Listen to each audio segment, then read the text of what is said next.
Hola, buenos días. Hoy día 6 de marzo queremos, desde la Asociación Española del Linfedema, que si estáis conectados con nosotros quizá nos conozcáis, somos una asociación sin ánimo de lucro y lo que queremos es conmemorar y dar visibilidad al linfedema.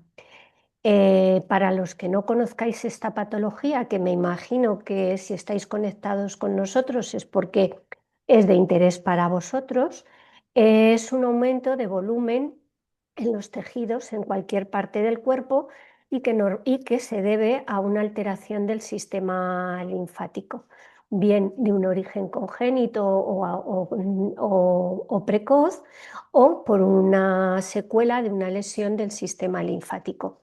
Esto sería un linfedema secundario, que es el 90% de los linfedemas a los que nos enfrentamos y abordamos en nuestro entorno. Decir que el linfedema es una enfermedad que afecta en España a cerca de 1 millón de personas, aunque las estadísticas no son nada fiables. Y sobre todo nos interesaría en este momento que reconozcamos los primeros síntomas y signos para poder hablar de la prevención, que sobre todo es lo que queremos hablar en esta ocasión. Sin antes decir que el linfedema primario afecta prácticamente solo a un 1% de la población y se considera una enfermedad rara. Y realmente no podemos trabajar desde el aspecto de la prevención, así que sobre todo nos vamos a centrar en el linfedema secundario y la prevención, en la evidencia científica que hay hasta estos momentos. Decía que es muy importante conocer los primeros signos y síntomas para que tanto los profesionales como los pacientes puedan, sobre todo los pacientes, evidentemente, tener un tratamiento precoz. ¿Y cuáles son esos? Pues fundamentalmente es un aumento, una sensación de pesadez cuando nos referimos a las extremidades, porque el linfedema puede aparecer en calla, cuero, abdomen, pero sobre todo esos signos los vamos a notar en extremidades, sensación de pesadez, aumento de volumen que aparece y desaparece, pérdida de los contornos óseos y en ocasiones dolor, aunque no es lo más significativo. Y quería que Ángela nos empezara a contar cuáles son los factores de riesgo para saber cómo y cuándo tenemos que hacer después la prevención. Cuando quieras, Ángela. Bueno, pues muchas gracias. Vamos a hablar un poquito sobre quién tiene riesgo de poder desarrollar un linfedema. Tiene riesgo, como Paloma ha explicado, en los linfedemas secundarios, cualquier persona que haya sufrido un proceso oncológico y en él se hayan tenido que extirpar los ganglios. Extirpar los ganglios, es decir, la linfadenectomía, es un factor de riesgo para desarrollar linfedema. Y se sabe que a mayor número de ganglios extirpados, mayor riesgo para tener la posibilidad de desarrollar posteriormente un linfedema. Tenemos también otro factor de riesgo muy importante que es la radioterapia. Haber recibido radioterapia en la zona del sistema linfático, ya que se puede lesionar el tejido con la irradiación, pues da lugar también a la posible aparición del linfedema. Pueden ser factores de riesgo que se sumen, linfadenectomía y radioterapia, o que sean independientes y que el paciente pueda desarrollar el linfedema. Tenemos también otra parte importante que es la quimioterapia con taxanos, sobre todo, que es la que tiene evidencia científica para el desarrollo del linfedema. No todas las quimioterapias tienen el mismo nivel de toxicidad a nivel linfático, pero sí se ha visto que aquellas que llevan los taxanos, pues sí son especialmente predictoras de poder posteriormente desarrollar el linfedema. Tenemos también un factor muy importante y relativamente controlable que es el índice de masa corporal. Se ha visto que los pacientes con sobrepeso tienen más tendencia a desarrollar linfedema y si encima incrementamos hasta el nivel de obesidad, todavía ese riesgo se puede llegar hasta triplicar. Por tanto, hay que intentar concienciar también y conocer que la cantidad de grasa que tenga el paciente puede influir o no en la posible aparición y en el posible desarrollo posterior del linfedema. Tenemos también la extensión de la cirugía.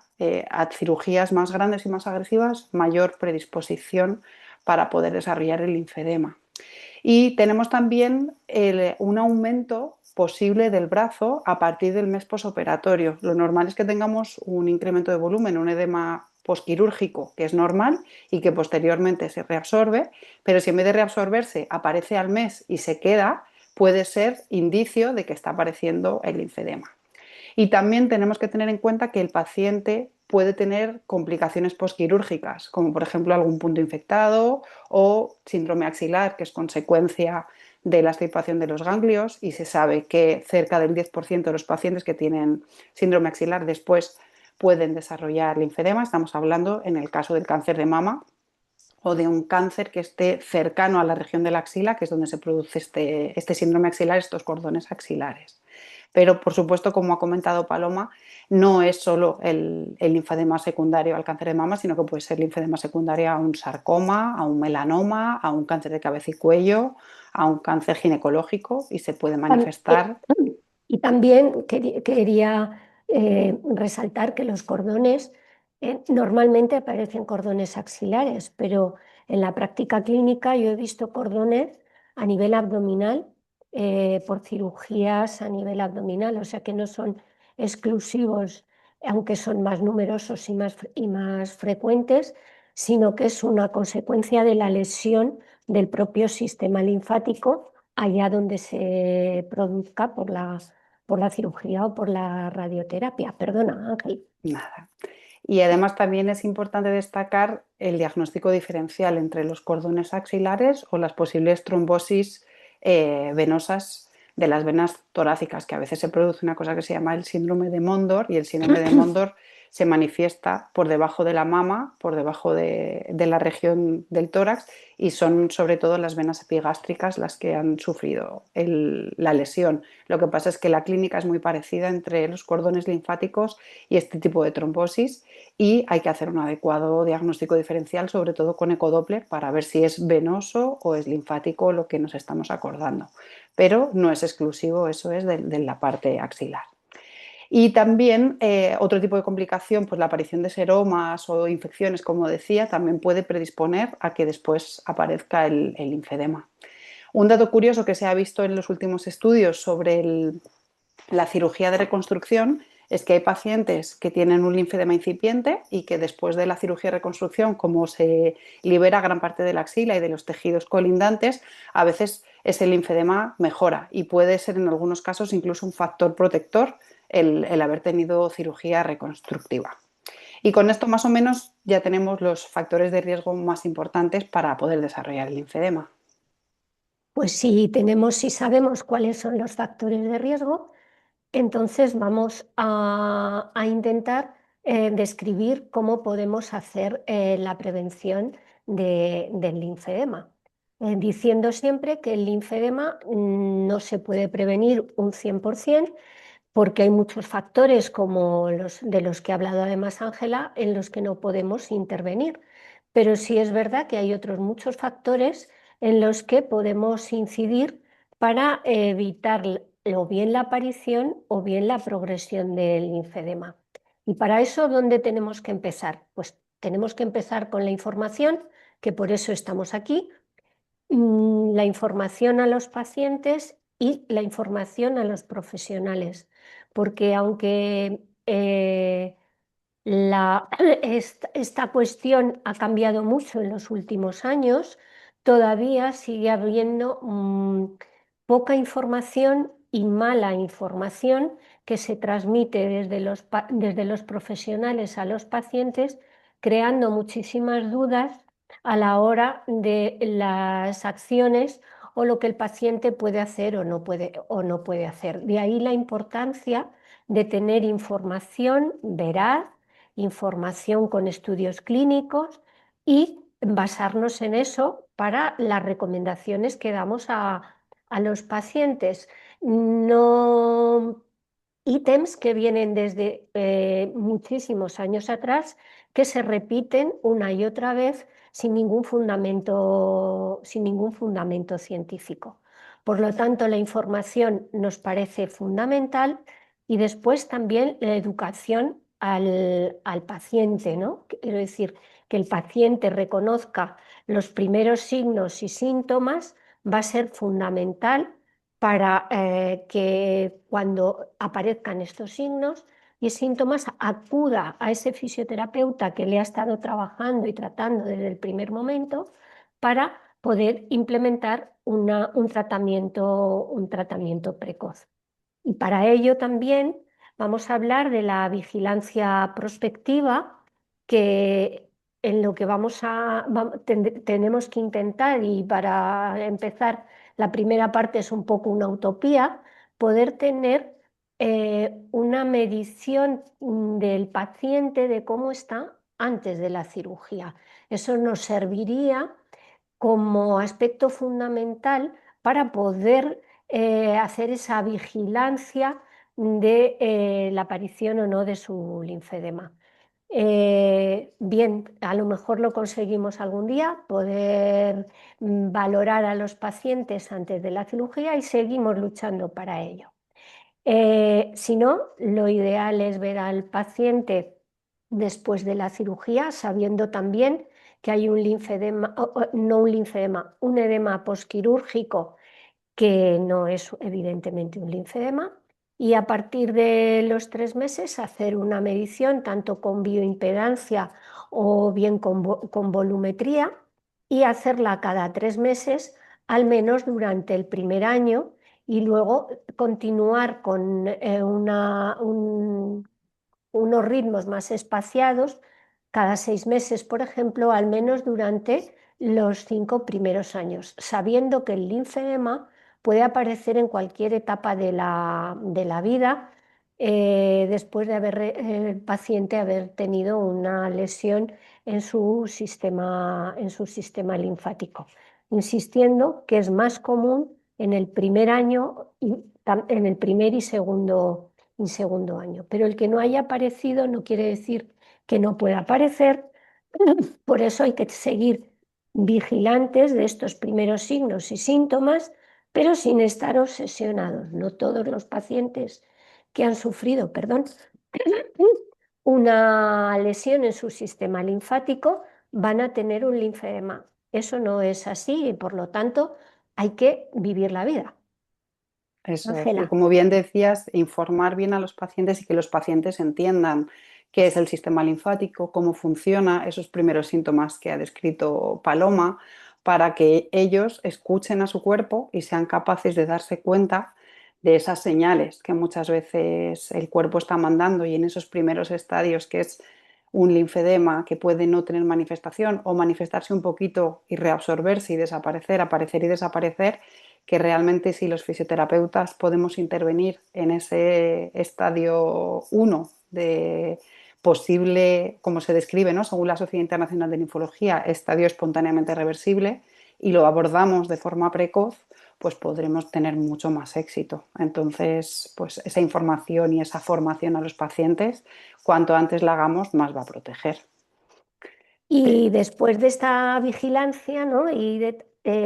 Podemos hablar de la fisioterapia precoz, de lo que podemos y debemos hacer con nuestros pacientes cuando sabemos que han sufrido una lesión del sistema linfático. Y hay estudios que realmente evidencian que es necesario hacer que el drenaje linfático, el trabajo de la cicatriz, el tener un buen rango de movilidad, una movilización adecuada de los tejidos y las articulaciones concernientes, y no solo concernientes, sino de todo el esquema corporal y el ejercicio, nos van a ayudar como fisioterapia precoz para prevenir el linfedema, que es de lo que estamos hablando hoy en esta jornada. Y Ángela nos va a hablar de las técnicas quirúrgicas también, y de cuando quieras, Ángela, si quieres, si te No, parece. simplemente comentar que además de la prevención que podemos hacer desde la fisioterapia o desde la educación terapéutica, la información, se están llevando a cabo en distintos hospitales a nivel internacional cirugías preventivas para el linfedema, desde el mapeo, sobre todo a nivel axilar, el mapeo axilar inverso, reverso, para intentar diferenciar cuáles son los vasos que drenan el tórax y los que drenan el miembro superior e intentar, si se puede, abordar aquellos que drenan al tórax para que se pueda producir un linfedema en el tórax que genera menos discapacidad que el linfedema en la extremidad superior, e incluso cirugías preventivas en la zona donde se estirpan los ganglios de conectar vasos eferentes y aferentes de los vasos linfáticos como reconstrucción linfática para que el cuerpo no perciba que se ha generado dicha extirpación de los ganglios. Pero para ello los cirujanos tienen que conocer estas técnicas y además tiene que haber recursos para poder llevar a cabo este tipo de cirugías preventivas del linfedema, que se están haciendo, pero por ahora no están demasiado extendidas.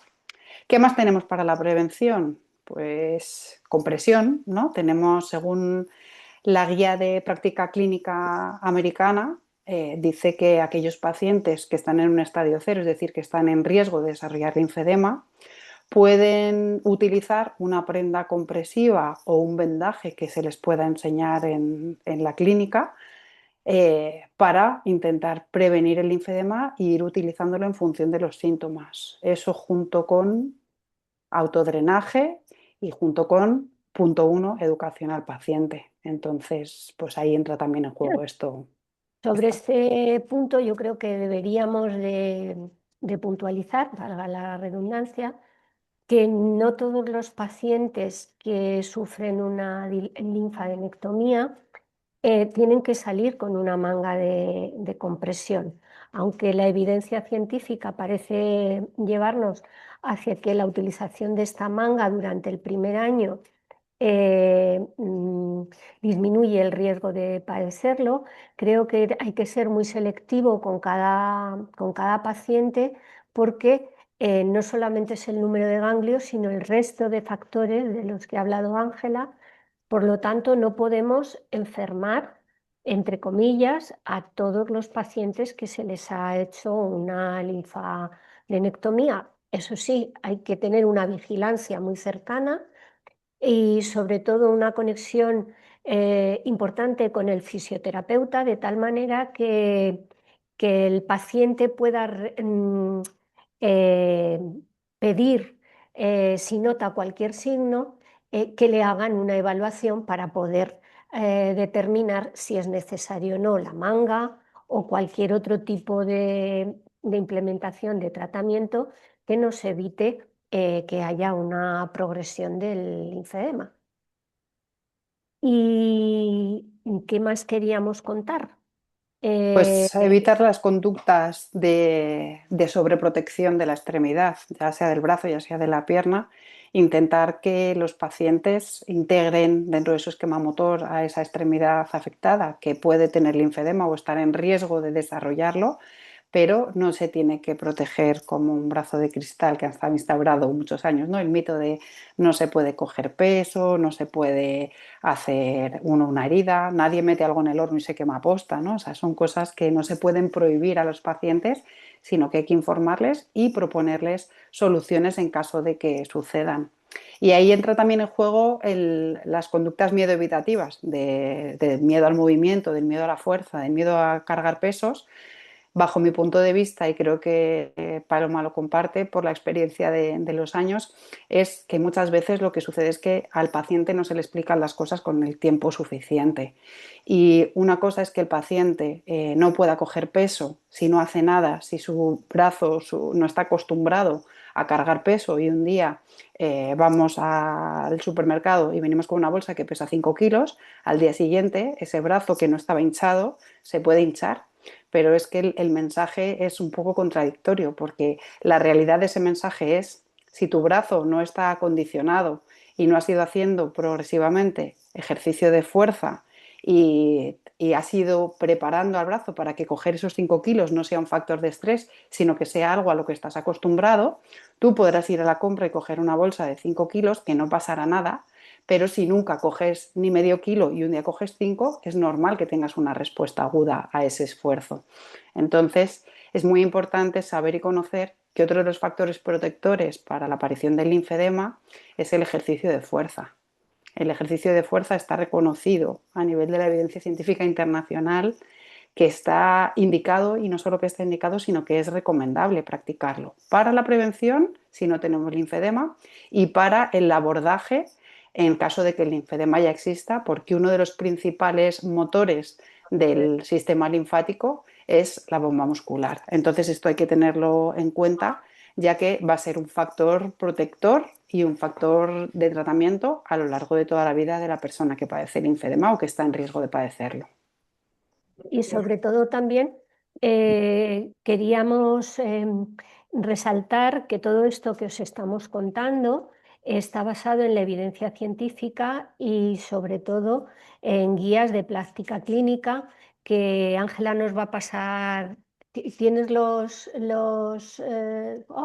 sí lo digo, para hablar de las guías de práctica clínica y para poder Bueno, pasar? hay una guía de práctica clínica que está creada por la Asociación Americana de Fisioterapia, la APTA, que está publicada recientemente, no recuerdo exactamente el año, pero lo podemos consultar, que es 2020, y en el 2020 se recoge qué hacer en estadio cero según la Sociedad Internacional de Linfología, es decir, qué hacer para la prevención. Y la principal información que se transmite es la educación como primer punto de partida. En aquellos pacientes que tengan varios factores de riesgo se puede añadir también el autodrenaje y la prenda de compresión en caso de necesitarla. Entonces, bueno, pues al final esto es junto con el programa de vigilancia prospectiva que ha explicado Paloma, cada 3 meses durante el primer año y luego cada 6 hasta 2 años, hasta 30 meses sería lo perfecto, cerca de cumplir el tercer año. Y en esa guía de práctica clínica que comentaba está recogido qué hacer para un estadio 0, estadio 1, estadio 2 y estadio 3 del linfedema, en cualquiera de los estadios que se puede hacer como abordaje y como prevención. Y luego hay dos grandes documentos de consenso. El documento de consenso que se realizó en Barcelona y que lo llevó a cabo nuestra compañera Patricia Martínez Jaimez, que está en el equipo del doctor Masia.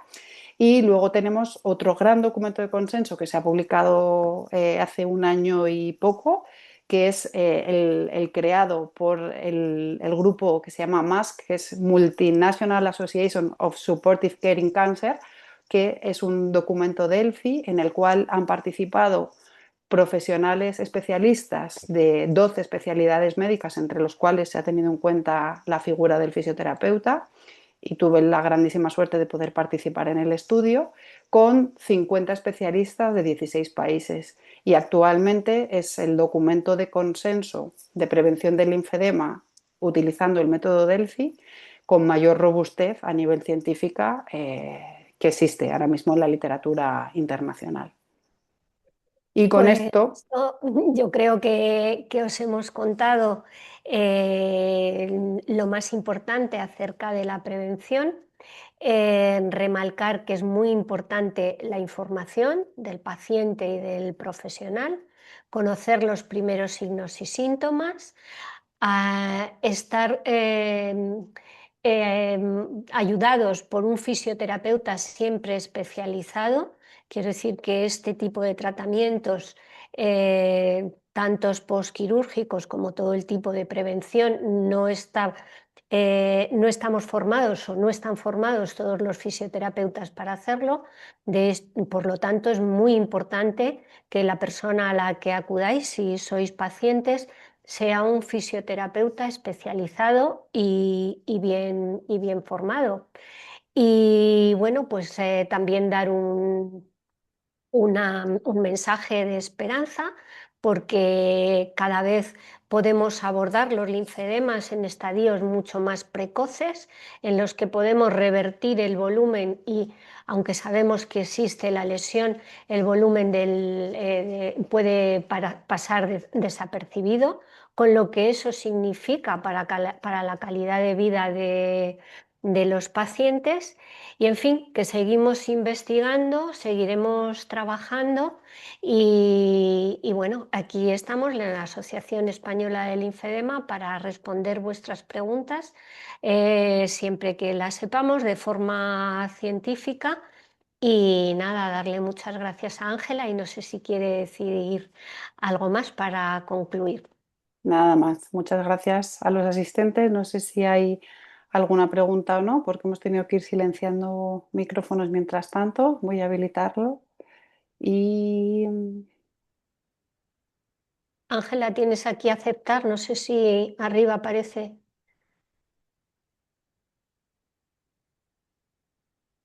bueno, si no, dejamos a disposición el correo de info@aelinfedema.org para cualquier duda que pueda surgir y os invitamos sobre todo a los profesionales, ya que AEL, Asociación Española del Linfedema, es una asociación de profesionales que nos dedicamos al linfedema, no solo fisioterapeutas, médicos rehabilitadores, vasculares, graduados en actividad física y deporte, podólogos, todo tipo de profesionales que abordamos al paciente con linfedema, a que forméis parte de la asociación y estaremos encantados de ayudaros en todo lo que podamos. Somos Pues Paloma Domingo y Ángela Río, que no nos hemos presentado y llevamos vale, a cabo parte de la junta directiva de la sí, vale. asociación. Ha sido un placer. Un placer. Gracias. Muchas gracias, Ángela.